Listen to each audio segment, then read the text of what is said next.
அகிலமெங்கும் நிறைந்திருக்கும் தமிழ் மக்களே, தமிழ் வரம் சேனலுக்கு உங்களை அன்புடன் வரவேற்கிறோம். 2021 தமிழ்நாடு அரசின் அறிவிப்பின்படி ஒவ்வொரு ஆண்டும் நாம் தமிழ்நாடு தினத்தை ஜூலை 18ஆம் தேதி கொண்டாடிட்டு வரோம்.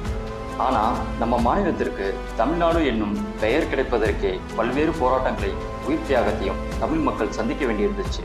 தமிழ்நாடு தினம் உருவானதன் பின்னணியில் இருக்கும் மாபெரும் போராட்ட வரலாறு மற்றும் தொடர் உண்ணாவிரதம் இருந்து தமிழ்நாட்டுக்காக உயிரையே விட்ட தியாகி சங்கர்லிங்கனார் பற்றிய தகவல்களை இந்த வீடியோவில் பார்க்க போறோம். இது போன்ற தமிழ்நாட்டை பற்றிய சுவாரஸ்யமான தகவல்களை தெரிந்து கொள்ள மறக்காம அந்த சேனலை சப்ஸ்கிரைப் பண்ணுங்க. இந்தியா சுதந்திரம் அடைந்த பிறகு மொழி வாரியாக மாநிலங்கள் பிரிக்கப்பட வேண்டும் என பல்வேறு தரப்பினர் கோரிக்கை விடுத்தனர். ஆனால் இந்திய அரசு அதனை ஏற்கவில்லை. அதனை எதிர்த்து முதலாக ஆந்திராவைச் சேர்ந்த பொட்டி ஸ்ரீராமுலு என்பவர் ஆந்திர மக்களுக்காக தொடர் உண்ணாவிரதம் இருந்து உயிரை விட்டார். அதன் பிறகு நடந்த போராட்டங்களால் ஆந்திர மாநிலம் தனியாக பிரிக்கப்பட்டது. அதனைத் தொடர்ந்து மற்ற மொழிகளை கொண்டும் 1956 நவம்பர் 1ஆம் தேதி அன்று இந்திய அரசால் தனித்தனியாக மாநிலங்கள் பிரிக்கப்பட்டன. அப்போது இன்றைய தமிழ்நாட்டிற்கு மெட்ராஸ் ஸ்டேட் என்று பெயர் வைக்கப்பட்டது. ஆனால் அதற்கு பல்வேறு தரப்பினர் எதிர்ப்பு தெரிவித்தனர். அதில் முக்கியமானவராக விருதுநகர் காங்கிரஸ் கட்சியைச் சேர்ந்த சங்கர்லிங்கனார் 12 கோரிக்கைகளுடன் உண்ணாவிரதம் இருந்தார். அவரது கோரிக்கைகளை அப்போது இருந்த காங்கிரஸ் கட்சி ஏற்கவில்லை. தமிழ் மக்களுக்காக தமிழ்நாடு என்ற பெயரை வைக்க வேண்டும் என்று 76 நாட்கள் தொடர்ந்து உண்ணாவிரதம் இருந்து சங்கர்லிங்கனார் போராடி வந்தார். அவரது உண்ணாவிரதத்தை நிறுத்த கோரி அண்ணா போன்ற பல்வேறு அரசியல் கட்சி தலைவர்கள் அவருக்கு கோரிக்கை விடுத்தனர்.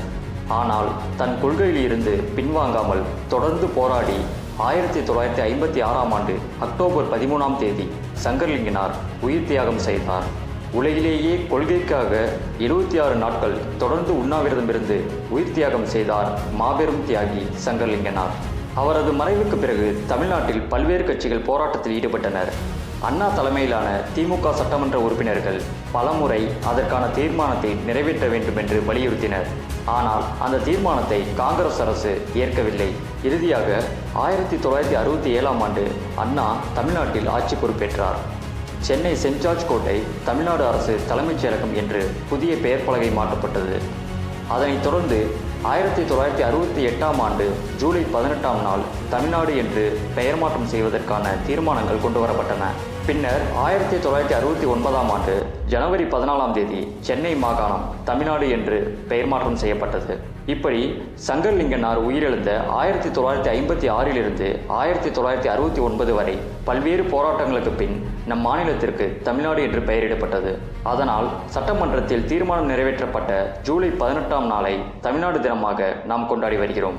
இது போன்ற தமிழ்நாட்டில் நடக்கும் நிகழ்வுகள் மற்றும் செய்திகள் பற்றி தெரிந்து கொள்ள மறக்காமல் இந்த சேனலை சப்ஸ்கிரைப் பண்ணுங்க.